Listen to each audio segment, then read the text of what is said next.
खुद की कमजोरी छुपाने की कोशिश कर रहे थे। इसलिए जो भी प्रयास कोई भी करता है किसी भी काम में, पढ़ाई ही नहीं और किसी भी काम में, आप अगर पूरी मेहनत से प्रयास कर रहे हो और उसके बाद भी अगर आपको सफलता नहीं मिल रही है, तो इसका एक ही मतलब है कि हमारा प्रयास कहीं तो भी कम रहा। तो यही कारण हमने ढूंढना है, और जो हमारा प्रयास कम रहा, कमजोर रहा, तो उसके सही कारण जो होते हैं, जैसे कि किसी एक विषय में हम कमजोर पड़ते हैं, या फिर हमें हमारे पास में सही जितना पर्याप्त समय चाहिए वो नहीं रह पाता, या फिर हमें अच्छी गाइडेंस या फिर बुक्स की अवेलेबिलिटी नहीं हो पाती।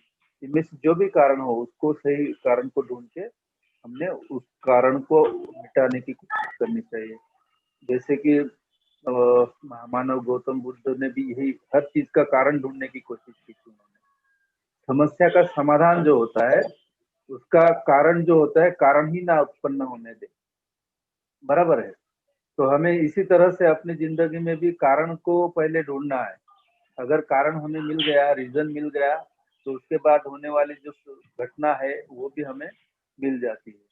तो वैसे ही आप पढ़ाई कर रहे हो, तो अगर आप कमजोर हो या फिर आप सक्सेस नहीं हो पाते, उसका कारण सही ढंग से, और कारण कारण उत्पन्न ना होने दो, तो अपने आप आपको आपको जो सक्सेस चाहिए वो मिलेगा। हरीश सर, सही बताया मैंने? नहीं सर, बिल्कुल सही बताया सर, और आपने कम शब्दों में अच्छी बात रखी है।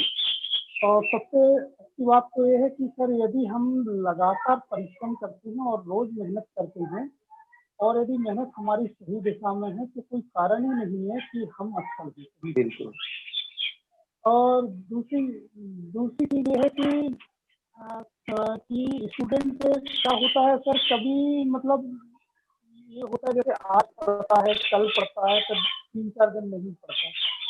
आजकल मैं ये देख रहा हूँ स्टूडेंट को कि 2-3 दिन तो पढ़ेगा, चौथे दिन वो भटक जाता है, तो 2-3 दिन बाद फिर पढ़ता है। अगर स्टूडेंट लगातार पढ़े, 2-4 घंटे ही रोज पढ़े और साल भर पढ़े, तो सर मुझे नहीं लगता कि मतलब असफल होगा स्टूडेंट।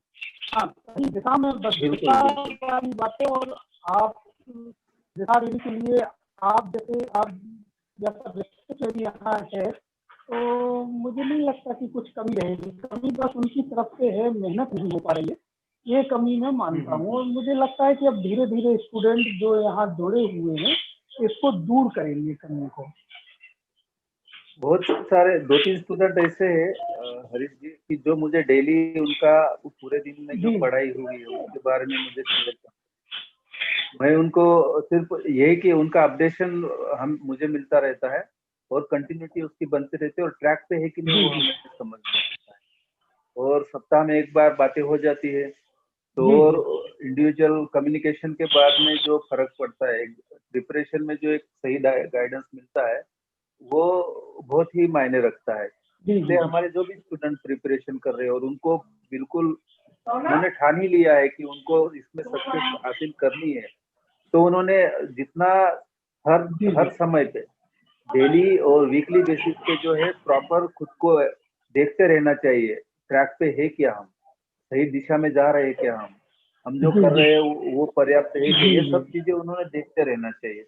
और सभी स्टूडेंट को भी मैं निवेदन करता हूँ कि आप हरीश सर है, हम है, और बाकी लक्ष्मण है, तो आप हमसे जो भी बातें हैं, आपको देखो, आपका सवाल जेन्युइन होना चाहिए, आप सही मायने में प्रिपरेशन में डेडिकेशन आपका दिखना चाहिए, तो हम आपको समय दे पाएंगे। तो आप लोग ये कोशिश रखो कि आप खुद को डेली ट्रैक करते रहो कि आप आपकी सफलता के लिए जो आपका रास्ता है, उस रास्ते पे आप चल रहे हैं करके। तो आपको सभी को शुभकामनाएं हैं। इस दशहरे के शुभ अवसर पर आप एक अच्छा संकल्प ले और अच्छी पढ़ाई करें, और एक दिन सफलता हासिल करके इसी मंच पर हम सभी विद्यार्थियों से आप आपके जो सक्सेस स्टोरी है वो शेयर करें।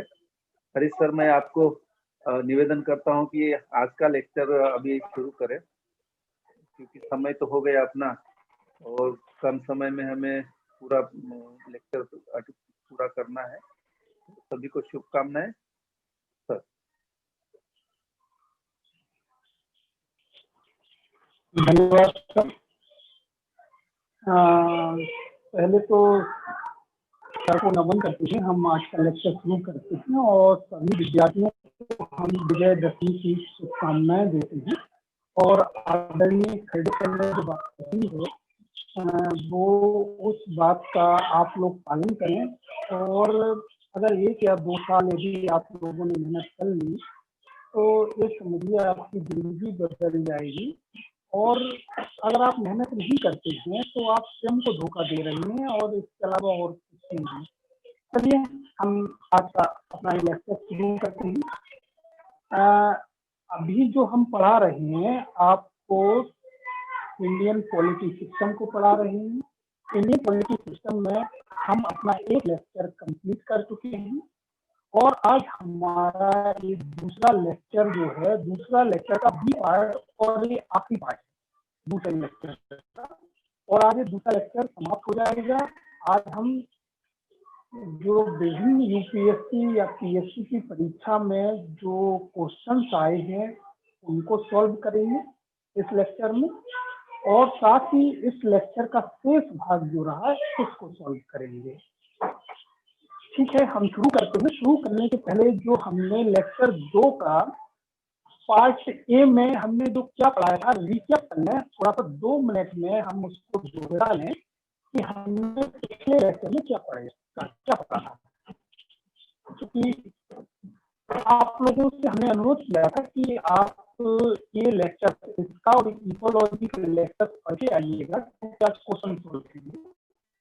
तो मुझे उम्मीद है कि आप सभी लोगों ने पढ़ा होगा। फिर भी मैं थोड़ा सा रिकैप करना चाहूँगा। हम भारतीय संविधान की विशेषताओं को पढ़ रहे थे। हमने यहाँ पर संविधान की सारी विशेषताओं को नहीं लिया था, वो इसलिए नहीं लिया था कि हम यहाँ पर हमने कुछ संविधान की विशेषताओं को लिया था। आगे धीरे जैसे जैसे हम बढ़ेंगे सारी संविधान की विशेषताओं का विश्लेषण होता जाएगा। जो मुख्य संविधान की विशेषता ली थी उनमें भारत का संविधान संघात्मक लक्षण है, उसके एग्जाम्पल कौन से हैं, जैसे कि संघ सूची और राष्ट्र सूची यहाँ पर अलग अलग है। संघ सूची में संघ विषय है और राष्ट्र सूची में राज्य के विषय है। दूसरा, भारत का संविधान एक लिखित संविधान है जो संघात्मक लक्षण का उदाहरण है। तीसरा, सर्वोच्च न्यायालय जो केंद्र में स्थित है और राज्यों के अपने उच्च न्यायालय हैं, यह भी संघात्मक सूची का उदाहरण है। संघ स्तर पर द्विसदनीय व्यवस्था भी संघीय लक्षण का उदाहरण है। इसके बाद हम आते हैं भारत के संविधान की एकात्मक विशेषताएं। भारत के संविधान की अवशिष्ट शक्तियां केवल संघ को प्रदान की गई हैं। अवशिष्ट शक्तियां वो शक्तियां होती हैं जो ना तो केंद्र सूची में होती है, न राज्य सूची में, न समवर्ती सूची में। इन तीनों सूचियों से अलग एक सूची अवशिष्ट सूची है जो कि संघ को दी गई है। दूसरा है एकल नागरिकता, तीसरा है राज्यपाल का पद, चौथा है आपातकालीन शक्तियां भी एकात्मक लक्षण के उदाहरण है। 2 या 2 से अधिक राज्य यदि केंद्र से अनुरोध करें तो वह संघ उनके विषय में कानून बना सकता है। साथ ही अंतरराष्ट्रीय संधियों को लागू करना आदि भी एकात्मक भारत के संविधान का एकात्मक लक्षण है। इसके बाद हमें पता था कि भारत का संविधान कठोर और लचीला संविधान का उदाहरण है। लचीला संविधान किस मायने में है कि भारत के संविधान में हम 3 प्रकार से संशोधन कर सकते हैं। पहला है साधारण बहुमत के आधार पर संशोधन। साधारण बहुमत के आधार पर जो संशोधन होते हैं वो उपस्थित और मतदान करने वाले सदस्यों से एक अधिक सदस्य साधारण बहुमत से संशोधन किया जा सकता है। उदाहरण के रूप में समझें, यदि संसद में 100 सदस्य हैं और यदि 100 ही उपस्थित हैं तो 100 में से यदि 51 सदस्य किसी संशोधन पर अपना मत दे दें तो वह संविधान संशोधन साधारण बहुमत हो जाएगा। साधारण बहुमत में कौन कौन से संशोधन किए जाते हैं? नए राज्यों का निर्माण और उनकी सीमाओं में परिवर्तन, किसी राज्य की विधान परिषद का गठन करना, सांसदों के वेतन भत्ते और 8वीं अनुसूची में भाषाओं का उल्लेख साधारण बहुमत से किया जाता है। अब आता है विशेष बहुमत से संशोधन। विशेष बहुमत से संशोधन के लिए 2 शर्तें अनिवार्य हैं। पहली शर्त है कि सदन की जो कुल सदस्य संख्या है उसके आधे से एक अधिक सदस्य का उपस्थित होना जरूरी है। मान लीजिए सदन की कुल सदस्य संख्या 500 है, तो 500 में से उस समय 251 सदस्य उपस्थित हों और 200 और दूसरी शर्त है कि उपस्थित और मतदान करने वाले सदस्यों में से 2/3 बहुमत से अर्थात 251 का 2/3 जो बहुमत। हेलो, हाँ सर जी, आवाज थोड़ी अटक रही है। आवाज अटक रही है। हाँ, अब कैसी आ रही है? हेलो, अब तो ठीक आ रही है, लेकिन जब यार पता नहीं क्यों अटक रही है। चलो देखते हैं, जब भी आए तो फिर से देखते हैं। वो भी ठीक आ रही अभी है। हम पढ़ रहे थे विशेष बहुमत से संशोधन। विशेष बहुमत से संशोधन 2 प्रकार से हो सकते हैं। इसमें 2 शर्तें होती हैं। पहली शर्त होती है कि सदन की कुल सदस्य संख्या के आधे से एक अधिक सदस्य उपस्थित होना चाहिए। मैंने उदाहरण से बताया, मान लीजिए सदन में 500 सदस्य हैं, तो 500 सदस्य में से कम 251 सदस्य उस दिन उपस्थित हैं और उपस्थित और मतदान करने वाले सदस्यों के 2/3 बहुमत से प्रस्ताव पारित हो। अर्थात यदि 251 सदस्य उपस्थित हैं तो उसका 2/3 बहुमत से प्रस्ताव पारित होना चाहिए। तीसरे प्रकार का संशोधन है विशेष बहुमत और आधे राज्यों का अनुसमर्थन। विशेष बहुमत की कुछ अवधि है, फिर उसके बाद आधे राज्यों से सहमति लेना आवश्यक होगी। भारत के 29 राज्यों में से आधे राज्य कम से कम 15 राज्यों का अनुसमर्थन प्राप्त हो, तो यह तीसरे प्रकार का संशोधन होगा। उम्मीद है कि आप इसको समझ गए होंगे। फिर उसके बाद हम संविधान सभा पे आए थे। हमने आपको बताया था कि संविधान सभा का सबसे पहले उल्लेख भारत में संविधान सभा होनी चाहिए, बाल गंगाधर तिलक ने किया था। उसके बाद महात्मा गांधी ने संविधान सभा का उल्लेख किया था कि भारत में एक संविधान सभा होनी चाहिए। उसके पश्चात कैबिनेट मिशन ने क्रिप्स मिशन ने इसे आधिकारिक रूप से स्वीकार किया कि संविधान सभा होनी चाहिए और तत्पश्चात कैबिनेट मिशन के प्रस्ताव के आधार पर भारत में संविधान सभा का गठन हुआ। कैबिनेट मिशन ने जो प्रस्ताव दिए थे, उस प्रस्ताव में पहला प्रस्ताव ये था कि पूरे भारत को 3 वर्गों में बांटा जाए। एक वर्ग ए, बी, सी में बांटा जाए। वर्ग ए हिंदू बाहुल्य वर्ग होगा, वर्ग बी मुस्लिम बाहुल्य वर्ग होगा और वर्ग सी में असम और बंगाल को रखा गया। फिर कैबिनेट मिशन ने कहा ये तीनों वर्ग पहले अपने अपने संविधान का निर्माण करेंगे, उसके पश्चात भारत के लिए तीनों मिलकर भारत के लिए संविधान का निर्माण करेंगे। इसमें कैबिनेट मिशन योजना ने पाकिस्तान की मांग को स्वीकार कर लिया था, में रेखा था, इसे स्वीकार कर लिया गया था। शुरुआत में कांग्रेस और मुस्लिम लीग ने इसका विरोध किया था, परंतु बाद में इन दोनों ने भी इस योजना को स्वीकार कर लिया था। लक्ष्मण जी, आवाज आ रही है साफ साफ कि मैं बोलता ही जा रहा हूँ? सर आ रही आवाज आ रही। कैबिनेट मिशन की जो अगली बात कही थी कैबिनेट मिशन ने, वो एक कही थी कि संविधान सभा होगी जिसमें 389 सदस्य होंगे, जिसमें ब्रिटिश प्रांतों में से 292 सदस्य होंगे, चीफ कमिश्नर के 4 सदस्य होंगे, 4 चीफ कमिश्नरी। उन चीफ कमिश्नरियों के नाम आप याद रखिए, मैं आपको रिवाइज करा देता हूँ। एक कुर्द, दिल्ली, बलूचिस्तान और अजमेर 4 चीफ कमिश्नरी थी और देशी रियासतों से 93 सदस्य मनोनीत किए जाएंगे। अभी जो कैबिनेट मिशन ने बात कही थी, एक भारत संघ होगा जिसमें भारत के ब्रिटिश प्रांत शामिल होंगे और देशी रियासतें होंगी। देशी रियासतों को स्वतंत्रता होगी कि वह या तो स्वतंत्र बनी रहे या भारत में शामिल हो जाए।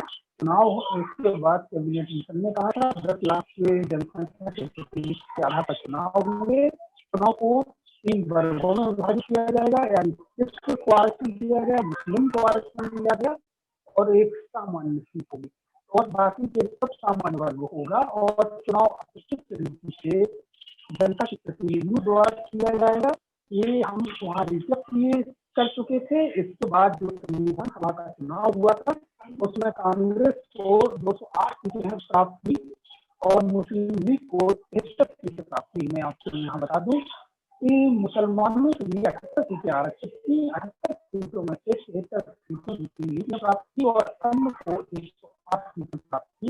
इस अन्य में जो 93 जो सदस्य हैं जो मनोनीत किए गए थे देशी यात्रियों को उसमें शामिल थे। अब हम आते हैं संविधान के निर्माण की प्रक्रिया। तो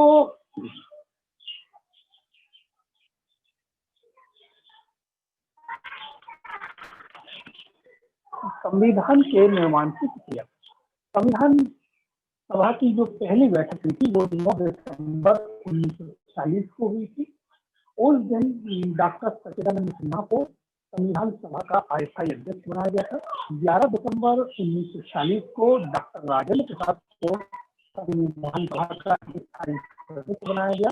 उद्देश्य प्रस्ताव जवाहरलाल नेहरू ने पेश किए जो कि 13 दिसंबर 1940 को पेश किए और उद्देश्य प्रस्ताव जो पारित हुए वो 22 जनवरी 1947 को हुए। हम इसके बाद BN राव के बारे में पढ़े थे। BN राव संविधान सभा के सलाहकार थे और उन्होंने ही संविधान का एक प्रारूप तैयार किया था कि हम इस प्रारूप पर संविधान सभा विचार करेगी। उसको वो प्रारूप तैयार करने वाले BN राव थे। अब हम आगे आते हैं और आज हमें क्या पढ़ना है हम उसको समझते हैं। लक्ष्मण जी PPT लगाइए। जी सर।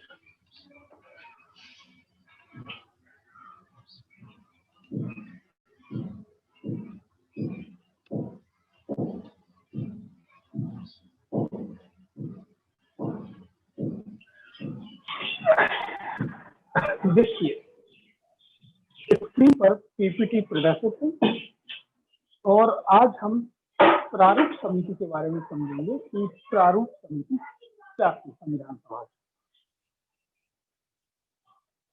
इसमें हम वही बातें लिखेंगे क्योंकि जो परीक्षा की दृष्टि से महत्वपूर्ण है और हमने इसमें वो बातों को निकाल दिया है जो अनुपयोगी बातें हैं। अब हम आगे बढ़ते हैं। प्रारूप समिति गठन। प्रारूप समिति का जो गठन है वो 29 अगस्त 1947 को हुआ था। इसके अध्यक्ष थे doctor BR Ambedkar. Doctor BR Ambedkar को प्रारूप समिति का अध्यक्ष बनाया गया था। उसके सदस्य थे, पहले सदस्य थे गोपाल स्वामी अयंगर, दूसरे थे अल्लादी कृष्णा स्वामी अय्यर, तीसरे थे मोहम्मद सादुल्ला, चौथे थे KM मुंशी, पांचवें थे DP खेतान और छठवें थे BL मित्र। अर्थात प्रारूप समिति में अध्यक्ष सहित कुल 7 सदस्य थे। देखिए यहाँ पर क्वेश्चन कैसे पूछा जाता है। क्वेश्चन ये पूछा जाता है कि प्रारूप समिति के सदस्य कितने थे। तो आपको 6 टिक कर देते हो परंतु आपको 7 टिक करना है क्योंकि अध्यक्ष भी एक सदस्य होता है। सदस्यों में प्रमुख होते हैं अध्यक्ष। अगर जब भी क्वेश्चन आए कि प्रारूप समिति में सदस्य तो 7 सदस्य टिक करना है अध्यक्ष सहित। यदि क्वेश्चन ये आ जाए कि अध्यक्ष को छोड़कर कितने सदस्य थे तो आप क्या करेंगे। ठीक है, आगे लीजिए, PPT को ऊपर कीजिए।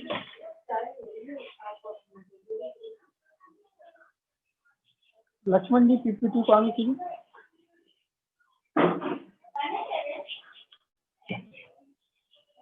देखिए मैंने इसमें लिखा भी है प्रारूप समिति में अध्यक्ष सहित कुल 7 सदस्य। ठीक है, अगला लिखा है BL मित्रा।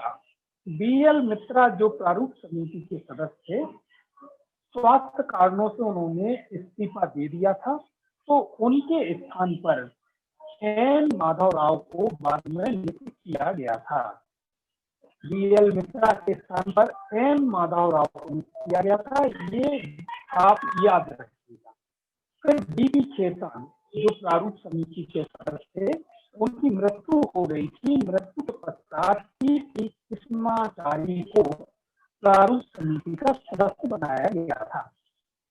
देखिए क्वेश्चन आएगा कि प्रारूप समिति के जो सदस्य थे उनमें से किस सदस्य की मृत्यु हो गई थी और उसके स्थान पर किनको नियुक्त किया गया था, या उसमें से कौन से सदस्य बीमार हो गए थे और उनके स्थान पर किसको नियुक्त किया गया था।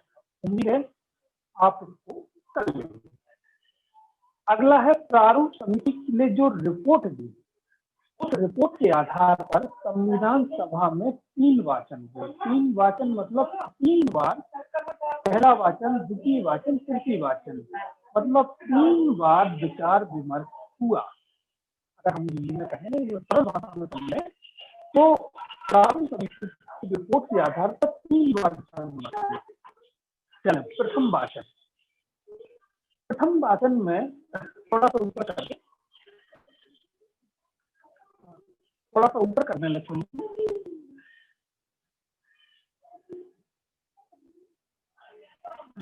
लक्ष्मण जी ऊपर करें बस। प्रथम वाचन में सामान्य परिचय हुआ। सामान्य परिचय मतलब हम जो हमारा संविधान है, संविधान को हमने ध्यान दिया है और संविधान को पढ़ा गया और सदस्यों को उस संविधान की प्रतियां उपलब्ध कराई। द्वितीय वाचन जब हुआ तो क्लोज बाई क्लोज चर्चा हुई। क्लोज बाई क्लोज चर्चा से ये है, मान लो नागरिकता के ये प्रावधान है तो उस प्रावधान का डिस्कशन हुआ कि इसमें ये संशोधन किया जा सकता है या मौलिक अधिकार क्या है, उसमें क्या क्या हम अच्छा बनाए। तो एक एक क्लॉज पर चर्चा हुई। मतलब 395 अनुच्छेद थे, 395 के 395 तक चर्चा द्वितीय वाचन में हुई और सर्वसम्मति से एक पारित भी हुआ द्वितीय वाचन में। फिर हम आते हैं सर्वसम्मति से पारित। फिर हम आते हैं तृतीय वाचन। तृतीय वाचन में भी एक सामान्य परिचय दिया गया। सामान्य परिचय यूं दिया गया कि भाई जो हमने क्लोज बाई क्लोज जो चर्चा की है, उस क्लोज बाई क्लोज चर्चा में जो हमारे संशोधन हुए हैं, उस संशोधनों को हमने संशोधन करके यहाँ रखे और 26/11/1949 को हमारे द्वारा भारतीय संविधान को भारत सरकार ने अंगीकृत किया। यहाँ ध्यान रखना, यहाँ तो बड़ा कंफ्यूजन होता है कि एक अंगीकृत शब्द है और एक अधिनियम शब्द है। अंगीकृत मतलब हमने संविधान को अपनाया, वो है 26 नवंबर 1949 को, अर्थात हमारा संविधान बनकर तैयार हुआ और उस दिन हमने कुछ संशोधनों को लागू भी किया। फिर अगली पीपीटी लगाइए।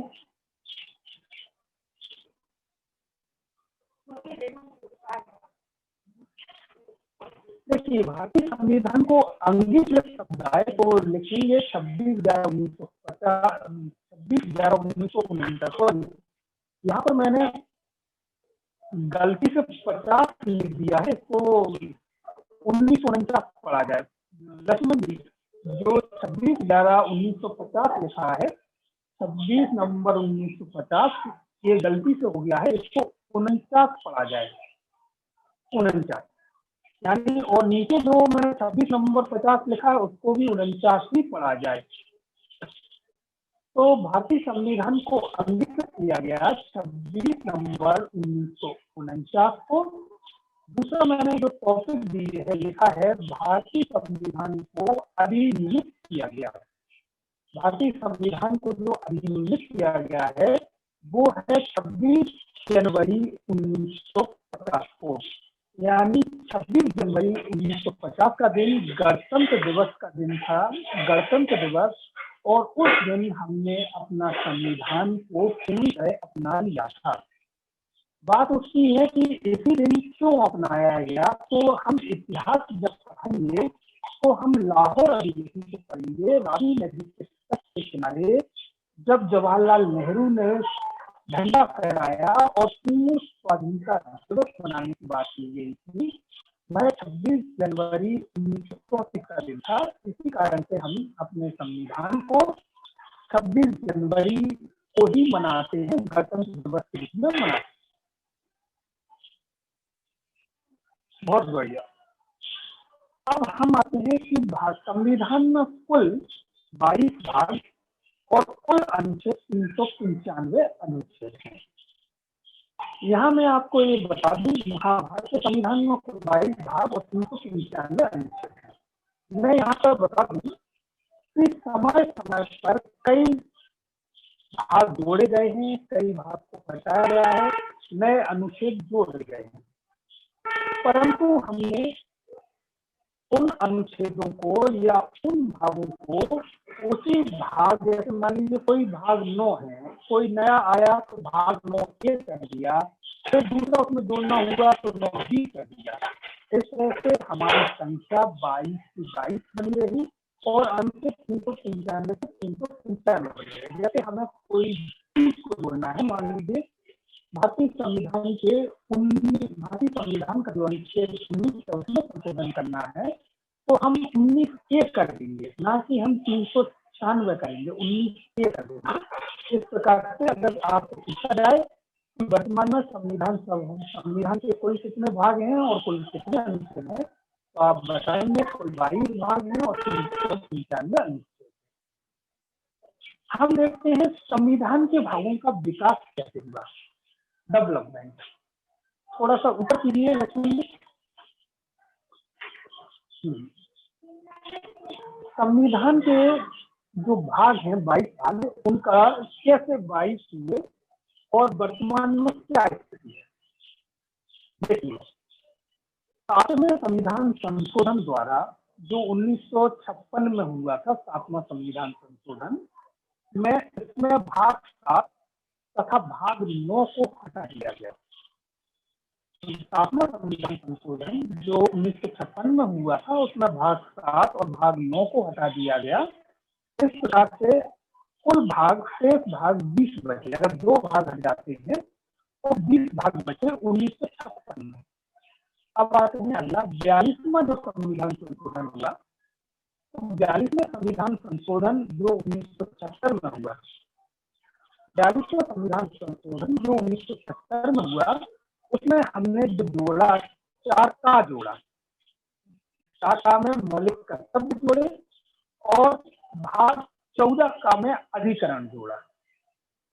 संविधान के भाग 4 का में मौलिक कर्तव्य जोड़े गए और 14 के जोड़कर, एक का जोड़कर अधिकरण जोड़े और इस प्रकार से फिर कुल 22 भाग हो गए।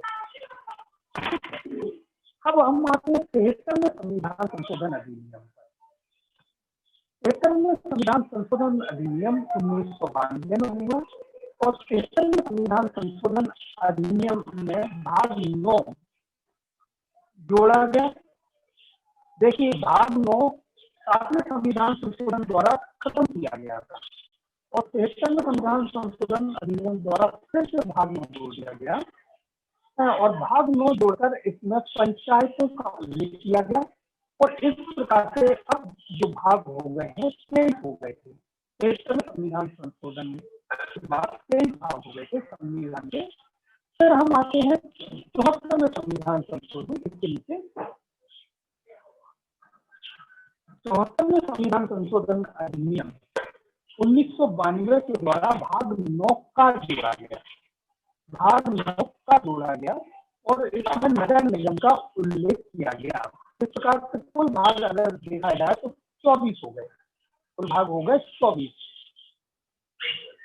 फिर 97वें संविधान संशोधन द्वारा भाग 9B जोड़ा गया, भाग 9B जोड़ा गया जिसका सब्जेक्ट था सहकारी समिति और इस हिसाब से देखें तो सहकारी समिति, इस हिसाब से देखें तो 8 भाग कुल 25 हो गए, परंतु हम इनको क्वेश्चन आए कि वर्तमान में कितने हैं, तो 22 ही कहेंगे, क्योंकि 9 में ABC हो रहा है। कोई भी भाग जोड़ रहा है तो उसका खंड के रूप में जोड़ रहा है, ना कि नया भाग दिया जा रहा है। ये मैंने एक समझाने के लिए आपको बनाया है। यदि आपको पूछा जाए कितने भाग हैं तो आप 22 भाग ही बताएंगे और कुल अंक 395। ठीक है, ये लेक्चर 2 का ये पूरा लेक्चर 2 कंप्लीट हो गया है। मैं इसको फिर से समझी कर दूं। हमने अभी प्रारूप समिति से पढ़ा। प्रारूप समिति का गठन 29 अगस्त 1947 को हुआ। इसके अध्यक्ष डॉक्टर B.R. अम्बेडकर को बनाया गया। प्रारूप समिति में कुल अध्यक्ष सहित 7 सदस्य हैं, जिनको मैं पढ़ देता हूँ। गोपाल स्वामी आयंगर, अल्लादी कृष्ण स्वामी अय्यर, मोहम्मद सादुल्ला, K.M. मुंशी, B.P. खेतान और B.N. मैंने फिर बताया कि प्रारूप समिति की रिपोर्ट के आधार पर संविधान के 3 वाचन हुए, प्रथम, द्वितीय और तृतीय। मैंने आपको बताया कि संविधान को अंगीकृत जो है 26 नवंबर 1949 को किया गया और भारतीय संविधान को अधिनियमित गणतंत्र के दिन 26 जनवरी 1950 को किया गया। फिर उसके बाद मैंने संविधान के भावों का विकास करते हुआ ये पानी बताया। अब हम आते हैं कि यूपीएससी में अभी तक सेक्शन थे और एमपीपीएससी में या अदर स्टेट की पीएससी में जो क्वेश्चन पूछे गए हैं, हम अब उनको डिस्कस करते हैं। पीपीटी अगली लगाइए लक्ष्मण जी, पीपीटी 9 को लाइए। बहुत बढ़िया। पीपीटी 9 आपके सामने। पीपीटी 9 इसमें जो पहला क्वेश्चन है वो यूपीएससी विश्व 13 की परीक्षा में पूछा गया है। मैं क्वेश्चन पढ़ूंगा और आप लोग इसके आंसर देंगे। पहला क्वेश्चन है, भारतीय इतिहास के संदर्भ में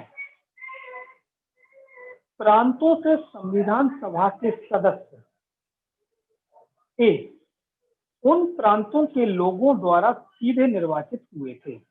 देखिए, इस संविधान सभा के सदस्य का चयन कैसे हुआ था इसके बारे में पूछा जा रहा है। तो ऑप्शन ए है, उन प्रांतों के लोगों द्वारा सीधे निर्वाचित हुए थे। ऑप्शन बी है, भारतीय राष्ट्रीय कांग्रेस और मुस्लिम लीग द्वारा नामित हुए थे। ऑप्शन सी है, प्रांतीय विधानसभाओं द्वारा निर्वाचित हुए थे। ऑप्शन डी है, सरकार द्वारा संवैधानिक मामलों में उनकी विशेषज्ञता के लिए चुने गए थे। अब अभी तक जो हमने लेक्चर 2 में पढ़ा है, उस लेक्चर 2 के आधार पर आपको बताना है कि इसका आंसर क्या होगा। एक बच्चे ने इसका आंसर ए दिया है, तो मैं आपको बता दूं, संविधान सभा का 389 सीटें थी। संविधान सभा का चुनाव कैसे होगा, मैंने स्पष्ट लिखा है, संविधान सभा का चुनाव अप्रत्यक्ष रीति से किया जाना था। जनता इसमें सीधे भागीदार नहीं होगी। चुनाव जो है जनता के प्रतिनिधि द्वारा वोटिंग द्वारा किया जाना था। यानी जो ब्रिटिश प्रांत थे उस समय, ब्रिटिश प्रांत में जो विधानसभा थी, विधानसभा में जो चुनकर गए थे प्रतिनिधि, उनके द्वारा संविधान सभा का चुनाव किया जाना था। अब आप बताइए इसका उत्तर क्या होगा, ए, बी, सी या डी?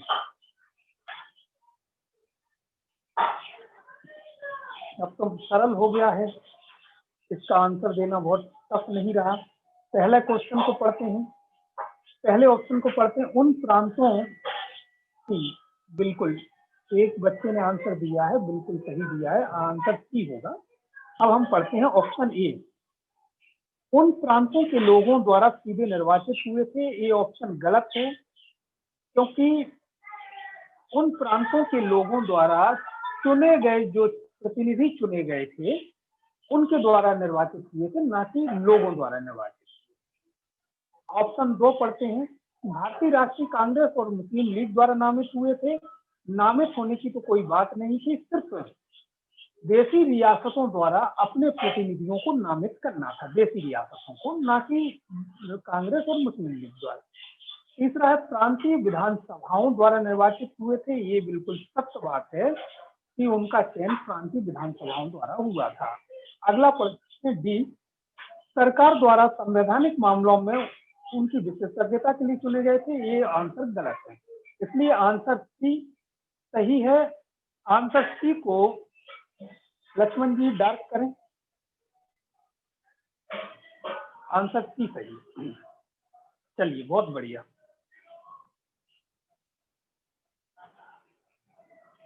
चलिए आगे पढ़ते हैं। क्वेश्चन 2, संविधान सभा से संबंधित निम्न कथनों पर विचार कीजिए। ठीक है, विचार करते हैं। पहला कथन, संविधान सभा की पहली बैठक 9 दिसंबर 1940 को हुई। इसमें सच्चिदानंद सिन्हा को अस्थायी अध्यक्ष चुना गया। दूसरा कथन, संविधान सभा की 11 दिसंबर 1940 की बैठक में डॉक्टर राजेंद्र प्रसाद को स्थायी अध्यक्ष चुना गया। तीसरा कथन, 13 दिसंबर 1940 की बैठक में सरदार वल्लभ भाई पटेल ने उद्देश्य प्रस्ताव प्रस्तुत किया। देखिए, हमने पढ़ रखा है और पूछा जा रहा है सत्य कथन है। ऑप्शन दिए केवल 1 और 2, सी है केवल 1 और 3, बी है केवल 3।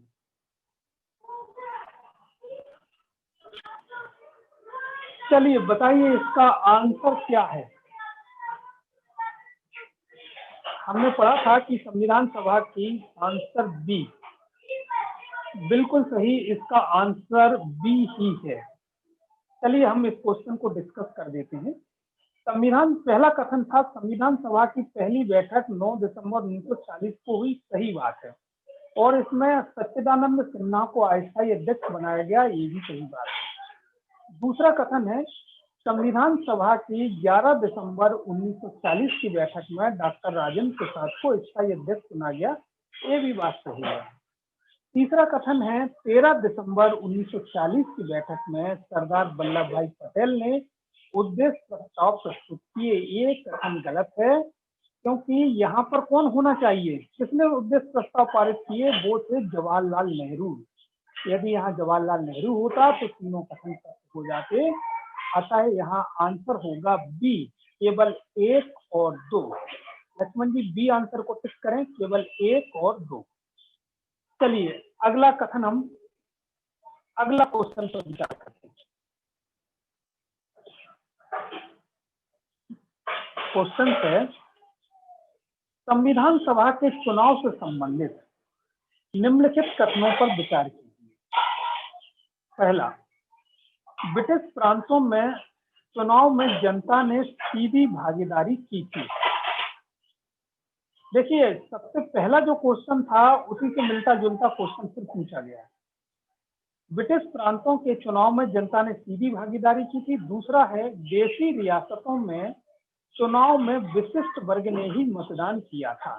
फिर लिखा है सत्य कथन है, केवल 1, केवल 2, सी 1 और 2 दोनों, डी है ना तो 1 ना ही 2।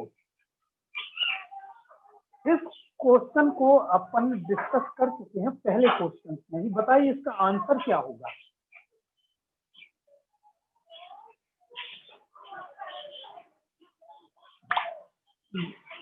आंसर ये गलत है। एक सज्जन ने आंसर दिया है, वो सही नहीं है। जरा सोचें आप, पूछा क्या जा रहा है, आप प्रश्न को अच्छे से पढ़ते नहीं है मुझे लगता है। आंसर बी, ए भी गलत है। और देखिए आंसर बी गलत है। देखिए इस क्वेश्चन का डिस्कस करते हैं अपन। ये पूछ रहा है कि संविधान सभा के चुनाव कैसे हुए थे। आंसर डी, ए बिल्कुल सही है। अतुल जी ने जो आंसर दिया है बिल्कुल सही है। देखिए क्वेश्चन है ब्रिटिश प्रांतों में चुनाव में जनता ने सीधी भागीदारी की थी। ये तो ऑप्शन ही गलत हो गया, क्योंकि जनता ने सीधी भागीदारी नहीं की थी। जनता वहां पर ब्रिटिश प्रांत हुआ करते थे, ब्रिटिश प्रांतों में विधायक लोग वहां पर पहुंचे थे और विधायकों ने ही संविधान सभा के सदस्यों का चुनाव किया था। तो ये दूसरा है, देशी रियासतों में चुनाव में विशिष्ट वर्ग ने ही मतदान किया। यहाँ तो मतदान होना ही नहीं था। देशी रियासत अपने प्रतिनिधि को मनोनीत किया जाना था। जितनी भी देशी रियासतें थी मनोनीत करनी थी। अब पूछा जा रहा है सत्य कथन है, तो पहला भी सत्य नहीं है, दूसरा भी सत्य नहीं है, तो आंसर होगा डी, ना तो एक ना ही दो। चलिए स्टूडेंट समझ गए होंगे, आगे बढ़ते हैं अगले क्वेश्चन की ओर। क्वेश्चन है, निम्नलिखित कथनों में सत्य कथन की पहचान कीजिए। चलिए पढ़ते हैं। ए, मुस्लिम लीग के संविधान सभा में शामिल होने का कांग्रेस द्वारा व्यापक विरोध किया गया। मुस्लिम लीग के संविधान सभा में शामिल होने का कांग्रेस द्वारा व्यापक विरोध किया गया। बी, माउंटबेटन योजना में पाकिस्तान की मांग को अस्वीकार कर दिया गया। माउंटबेटन योजना में पाकिस्तान की मांग को अस्वीकार कर दिया गया। सी, गांधी जी नोवाखली से संविधान सभा के सदस्य निर्वाचित हुए। डी, विभाजन के पश्चात डॉक्टर बी.आर. अम्बेडकर मुंबई से संविधान सभा के सदस्य बने। ये क्वेश्चन चूंकि मैंने इसके बारे में कुछ थोड़ा सा लिखवाना था, जिक्र नहीं किया, नहीं लिखवा पाया, फिर भी आप बताइए इस क्वेश्चन में 4 ऑप्शन में से कौन सा ऑप्शन सही है। तेजस्विनी खड़े, ऑप्शन ए गलत है। और जल्दी जल्दी आंसर दीजिए अपने अपने। आंसर बी भी गलत है।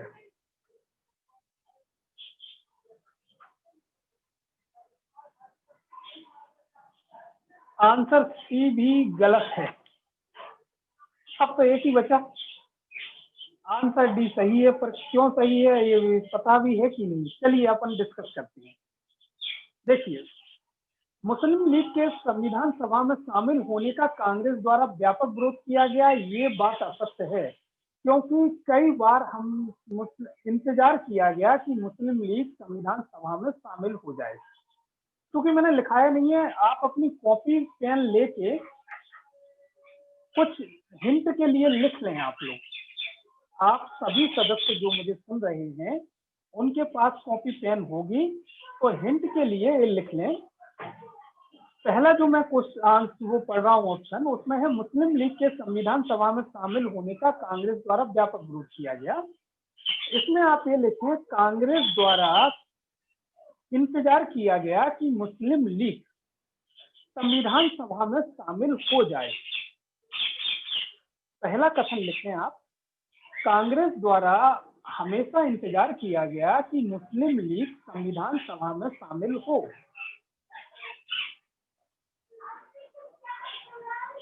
कांग्रेस द्वारा हमेशा इंतजार किया गया कि मुस्लिम लीग संविधान सभा में शामिल हो। उम्मीद है कि अब आप लोगों ने लिख लिया होगा। दूसरा ऑप्शन, माउंटबेटन योजना में पाकिस्तान की मांग को अस्वीकार कर दिया गया। देखिए, यह अस्वीकार कैबिनेट मिशन योजना में किया गया। आप लिखें, कैबिनेट मिशन योजना में पाकिस्तान की मांग को अस्वीकार किया गया। कैबिनेट मिशन योजना में पाकिस्तान की मांग को अस्वीकार किया गया और माउंटबेटन योजना में पाकिस्तान की मांग को स्वीकार किया गया। इसमें लिखें, कैबिनेट मिशन योजना में पाकिस्तान की मांग को अस्वीकार किया गया और माउंटबेटन योजना में पाकिस्तान की मांग को स्वीकार किया गया। उम्मीद है लिख लिया होगा। ऑप्शन सी पे जाते हैं। गांधी जी नोवाखली से संविधान सभा के सदस्य निर्वाचित हुए। इसमें आप लिखें महात्मा गांधी और मोहम्मद अली जिन्ना संविधान सभा के सदस्य नहीं थे। लिखें महात्मा गांधी और मोहम्मद अली जिन्ना संविधान सभा के सदस्य नहीं थे। महात्मा गांधी और मोहम्मद अली जिन्ना संविधान सभा के सदस्य नहीं थे, अर्थात इन्होंने चुनाव भी नहीं लड़ा था। अगला पढ़ें। विभाजन के पश्चात बी.आर. अम्बेडकर मुंबई से संविधान सभा के सदस्य बने। यह कथन सत्य है। यह कथन सत्य है। हम डॉक्टर अम्बेडकर के बारे में विस्तार से पढ़ेंगे और डॉक्टर अम्बेडकर से संबंधित सारी चीजों को एक जगह में समराइज करूंगा और एक लेक्चर पूरा डॉक्टर अम्बेडकर पर ही लिया जाएगा बाद में। अभी आप इतना लिखें कि डॉक्टर अम्बेडकर जब भारत पाकिस्तान का बंटवारा हो गया था तो जो पहले जहां से निर्वाचित हुए थे डॉक्टर अम्बेडकर, वो नॉर्थ वेस्ट फ्रंटियर असम वाला प्रांत था। असम का कुछ हिस्सा पाकिस्तान में गया, असम को बाद में बना है। नॉर्थ वेस्ट फ्रंटियर से चुने गए थे और वह हिस्सा नॉर्थ वेस्ट फ्रंटियर पाकिस्तान में चला गया था।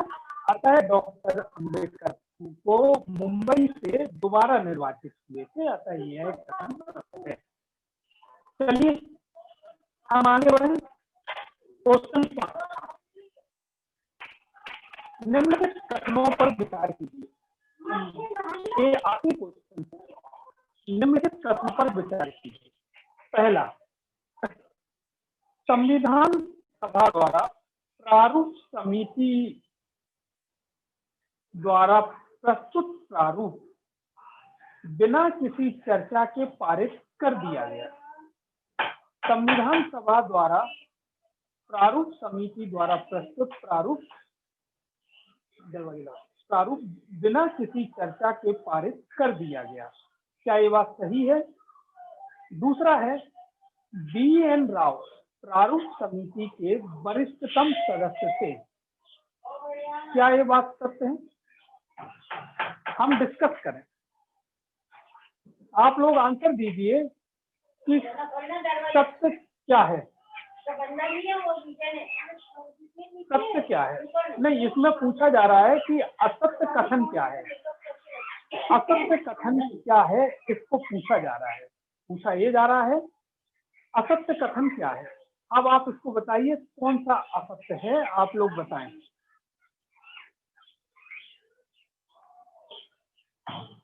B answer, A answer, B answer, A answer, ये दोनों गलत हैं। चलिए हम इसका विश्लेषण करते हैं। पहला कहा जा रहा है संविधान सभा द्वारा प्रारूप समिति द्वारा प्रस्तुत प्रारूप बिना किसी चर्चा के पारित कर दिया गया। अभी अभी हमने पढ़ा प्रारूप समिति ने जो प्रारूप बनाया उसमें 3 वाचन थे। वाचन ए वाचन बी, द्वितीय वाचन और तृतीय वाचन। द्वितीय वाचन में तो क्लोज बाय क्लोज चर्चा हुई, अर्थात यह कथन, पहला कथन गलत है। तो अतुल खड़से ने डी आंसर कहा है। अभी हम देखते हैं, आप लोग सही नहीं पढ़ते हैं। चलिए हम विश्लेषण करते हैं। तो पहला तो गलत हो गया। अब दूसरा पढ़ते हैं। दूसरा ऑप्शन, बी.एन. राव प्रारूप समिति के वरिष्ठतम सदस्य थे। क्या ये बात सत्य है? बी.एन. राव तो प्रारूप समिति में थे ही नहीं, वो तो संविधान सभा के सलाहकार थे। हमने लेक्चर 2 के पार्ट ए में बी.एन. राव को विस्तृत रूप से समझा था कि संविधान सभा के सलाहकार थे बी.एन. राव। प्रारूप समिति में 7 सदस्य थे, जो मैंने अभी बताया, डॉक्टर अम्बेडकर, बी.एल. मित्रा, डी.पी. खेतान और भी एक 7 सदस्य थे। तो ये भी कथन गलत हो गया। अब मैंने लिख दिया है असत्य कथन कौन से हैं। तो पहला भी असत्य है और दूसरा भी असत्य है। तो ऑप्शन क्या होगा बताओ। अब आंसर दो, ऑप्शन क्या होगा। सीधी सी बात है, ऑप्शन सी होगा। जब भी आप लोगों से कहा जाए कि भाई आंसर दें तो ये 2 चीजें आप ध्यान रखें। पहला तो कथन के बाद दिया रहेगा सत्य कथन कौन से हैं, दूसरा दिया रहेगा असत्य कथन कौन से हैं। तो आप सबसे पहले उसे चेक कर लें कि सत्य पूछा जा रहा है कि असत्य पूछा जा रहा है। हमारे जो दिमाग होता है, अगर असत्य भी लिखा हो तो हम ये मान के चलते सत्य ही पूछा जा रहा है, इसलिए असत्य कथन पूछा गया है तो आंसर सी होगा, और यहाँ सत्य कथन पूछा जाता तो आंसर डी हो जाता। चलिए ये आज का लेक्चर पर आधारित एक क्वेश्चन थे। लक्ष्मण जी पीपीटी समाप्त कीजिए।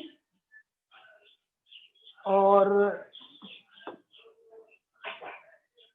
आज का जो लेक्चर 2 इंडियन पॉलिटी सिस्टम का यहाँ पूरा हुआ। अगले संडे इसी समय लेक्चर 3 इंडियन पॉलिटी सिस्टम का शुरू होगा। और आप लोग कोशिश करते समय बड़ा ध्यान रखें कि सही पूछे जा रहे हैं कि गलत पूछे जा रहे हैं, इसका बड़ा ध्यान रखें, उसी आधार पर आप इनका जवाब दें। अब स्टूडेंटों को मैं कहना चाहूँगा कि यदि किसी को कोई चीज समझ में ना आई हो या कोई चोरी हो तो वो पूछ सकते हैं। लक्ष्मण जी स्टूडेंट्स के माइक खोलिए, यदि किन्हीं को चोरी है तो उस चोरी को पूछा जा सकता है।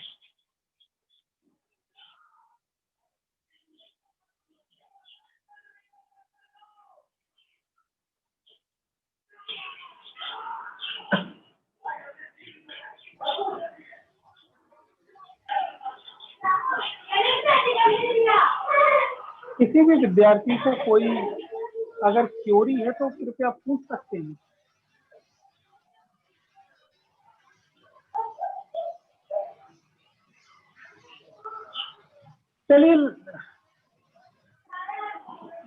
चलिए लक्ष्मण जी, मुझे लगता है कोई क्वेरी नहीं है।